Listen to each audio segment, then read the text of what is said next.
And this is how we're actually using AI in our day-to-day editing. First, we need to understand that AI, at first principles, cannot create something new. If you do a bit of research into how it all works, it takes a ton of previous data, like inputs, and it just calculates averages to figure out what it should create next. For example, if you tell it to create an animation, it's going to look at its training data for what an animation looks like and give you something generic based off of that.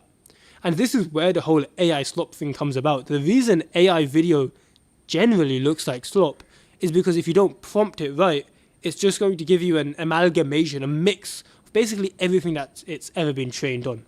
But you can have it be useful within video editing if you know how to use it the right way. Let's start with the example of creating an animation.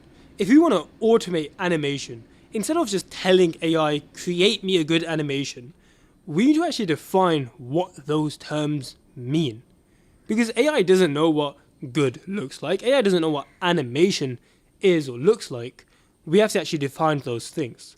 And here's how we do that. We take the big term, animation, and we need to ask ourselves, what does this task actually consist of? Because while for humans it's easy, we can just say, go animate this thing. Really what that means is we do a certain amount of tasks in a certain order, and that we call the animation process. Because to animate a video, there's actually all these little tasks. First of all, you need to watch the video, the part that you're actually animating. Then you need to ideate the animation, the visual, so what the design is going to look like. Then you need to go get the assets and put them on your screen. So in Premiere Pro or After Effects, you need to actually compose it all. Once you get the composition, you now need to add some depth effects, some textures, etc. So effects to actually make it look better. Then you need to think about how you're going to animate it, so how you're going to add the movements. Then you need to add the movements. And then once you've done the animation, you're going to look at it and pretty much ask yourself, like, does this look good or not? So you do the checks. Then you make any changes necessary.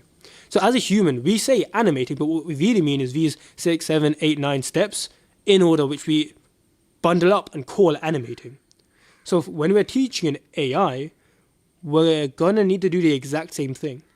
We're going to tell it what the actual human process for animating a video is, because that way we can actually control how it's doing each step. So if we don't like the output, we can find out, like, why is the output going wrong?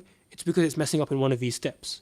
If you're a freelance video editor and you want to get more clients, I've got something for you. It's a completely free outreach tracker. It's the same one we use with all our coaching students, and it's going to allow you to be able to send more messages to potential clients, get more replies, and also be able to close them at higher rates. So go get that free tracker in the description. After you signed up for it, I'm going to send it straight to your email. I'm going to give you a bit more information on how I personally help video editors. So if you do want to get more help, you can apply there. But whether you get my further help or not, just go and get the free tracker for now, because at least you're going to be able to run this on your own for a while.